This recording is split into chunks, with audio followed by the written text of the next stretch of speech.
Next 9 live देख रहे हैं आप और मैं हूं आपके साथ प्रज्ञा सिंह। बहुत बहुत स्वागत है आपका हमारे आज के इस खास प्रोग्राम में। आज के इस प्रोग्राम में बात करेंगे बीजेपी नेत्री सोनाली फोगाट की। सोनाली फोगाट के केस को 56 दिन आज हो चुके हैं। जी हाँ, 23 अगस्त को सोनाली फोगाट इस दुनिया को छोड़कर चली गई थी। सोनाली फोगाट खुद तो चली गई, लेकिन उनके पीछे कई ऐसे सवाल हैं जो अब हर किसी को परेशान कर रहे हैं। लगातार जिस तरह से सोनाली फोगाट के केस में एक के बाद एक ऐसे खुलासे हो रहे हैं जिसे सुनकर हर किसी के रोंगटे खड़े हो जाएंगे।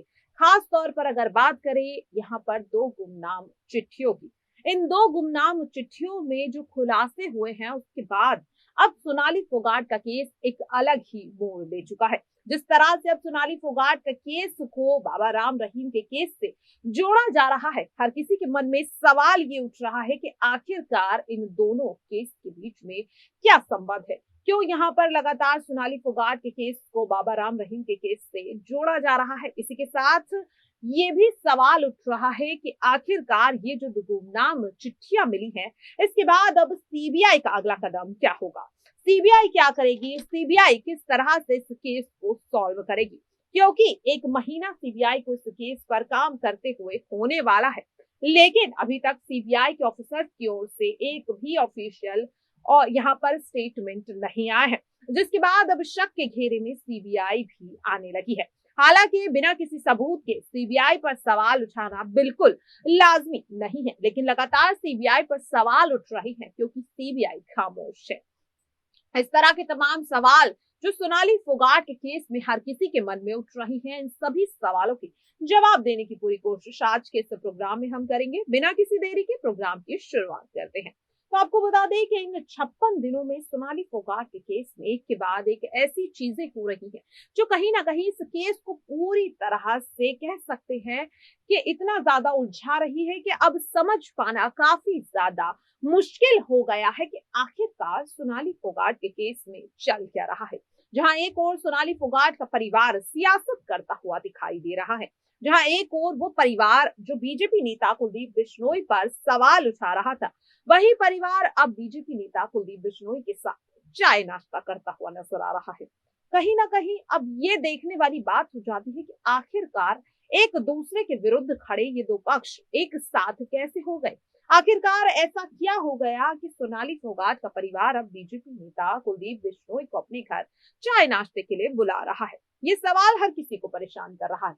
यहाँ पर अगर इस वक्त बात करें सुधीर सांगवान की, तो ऐसे में अब सवाल ये उठ रहा है कि जब गोवा पुलिस ने करीब 22 दिन तक सोनाली फोगाट के केस में छानबीन की, लेकिन आखिरकार बंधन बैंक, जी हाँ, हिसार के बंधन बैंक की ब्रांच में जो अकाउंट सुधीर सांगवान के नाम पर है, आखिरकार वो गोवा पुलिस के हाथों से या उसकी निगाहों से कैसे बचकर रह गया। लेकिन जब सीबीआई यहाँ पहुंची और जब बैंक अकाउंट्स की डिटेल्स निकाली, तो ऐसे चौंकाने वाले खुलासे हुए जिस पर भरोसा करना बिल्कुल भी आसान नहीं था। जिस तरह से इस अकाउंट के जरिए ये पता चला कि सुधीर सांगवान के अकाउंट में पैसा काफी ज्यादा ट्रांसफर किया जाता था। इस अकाउंट से केवल सुधीर सांगवान ही नहीं बल्कि कोई और भी पैसे निकाला करता था।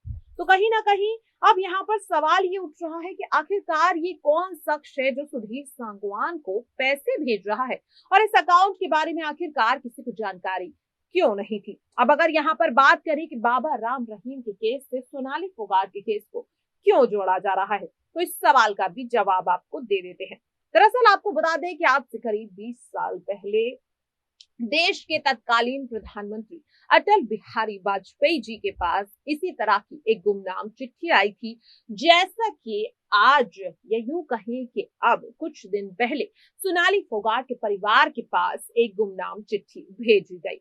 जी हाँ, जिस तरह से अटल बिहारी वाजपेयी जी के पास जो गुमनाम चिट्ठी पहुंची थी, उस गुमनाम चिट्ठी में बाबा राम रहीम की काली करतूतों के बारे में सबूत दिए गए थे। बताया गया था कि किस तरह के घिनौने काम बाबा राम रहीम कर रहा है।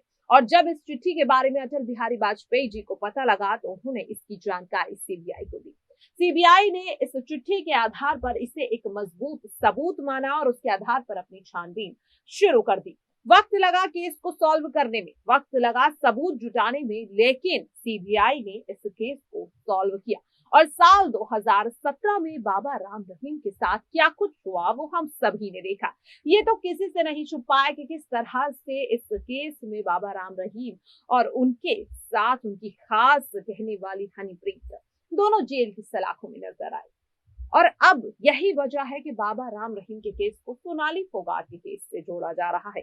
फर्क सिर्फ इतना है कि बाबा राम रहीम के केस में चिट्ठी अटल बिहारी वाजपेयी, जो उस वक्त हमारे तत्कालीन प्रधानमंत्री थे, उनके पास पहुंची थी और यहाँ पर गुमनाम चिट्ठी सोनाली फोगाट के परिवार के पास पहुंची। या यूं कहे कि पहली चिट्ठी सोनाली फोगाट के ससुराल पक्ष में पहुंची उनके जेठ कुलदीप फोगाट के पास, तो दूसरी चिट्ठी उनके मायके पक्ष में पहुंची।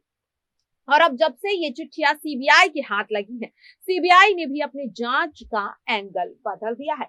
जी हां, अब सीबीआई उन खुलासों के आधार पर अपनी छानबीन कर रही है जो खुलासे इन गुमनाम चिट्ठियों में हुए। सबसे पहला खुलासा कि सुधीर सांगवान ने 10 करोड़ रुपए की डील एक्सेप्ट करते हुए सोनाली फोगाट के खिलाफ पूरी प्लानिंग की। और यहाँ पर साफ तौर पर देखा भी गया कि वो 10 करोड़ रुपए वाले खुलासे को देखते हुए ही सीबीआई के 3 ऑफिसर्स हिसार पहुंचे और सुधीर सांगवान के बंधन बैंक के ब्रांच में अकाउंट को खंगाला, जिसके बाद ये खुलासा हुआ। अब ऐसे में देखने वाली बात ये हो जाती है कि क्या जो दूसरा खुलासा इस केस में हुआ है, यानी कि जो 3 बड़े नेताओं का नाम यहाँ पर इशारा करते हुए लिया गया है, या यूं कहें कि जिस तरह से इस गुमनाम शख्स ने ये बताया कि सोनाली की जान राजनीतिक फायदे के चलते ली गई है, तो क्या अब सीबीआई की जो अगली कह सकते हैं जो कड़ी है, क्या वो किसी नेता की ओर बढ़ेगी?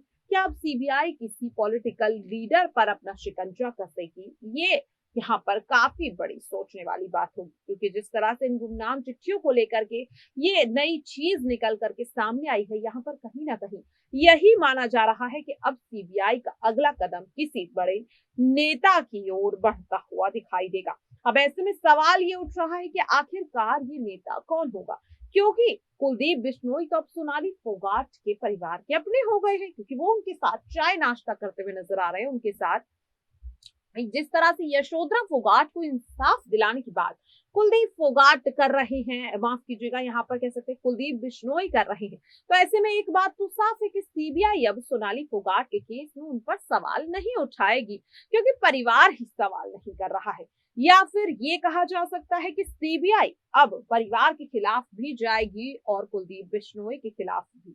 और अब जिस तरह से इस केस में चार्जशीट का मुद्दा निकल करके सामने आया है, ये कहा जा रहा है कि सोनाली फोगाट की चार्जशीट में कई चौंकाने वाले खुलासे हैं। आखिरकार कब इस केस की चार्जशीट दाखिल की जाएगी, अब इस चीज का बेसब्री से इंतजार किया जा रहा है कि आखिरकार जब सीबीआई सोनाली फोगाट के केस की चार्जशीट कोर्ट में दाखिल करेगी तो किस किस पर गाज गिरेगी। क्या इस चार्जशीट में परिवार को लेकर भी कोई बड़ा खुलासा होगा?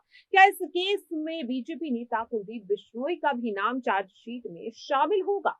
आखिरकार चार्जशीट में कौन कौन से राज छुपे हैं, ये तो तभी पता चल पाएगा जब सीबीआई सोनाली फोगाट के केस की चार्जशीट कोर्ट में दाखिल करेगी। फिलहाल के लिए इस खास प्रोग्राम में इतना ही। मुझे दीजिए इजाजत। नमस्कार।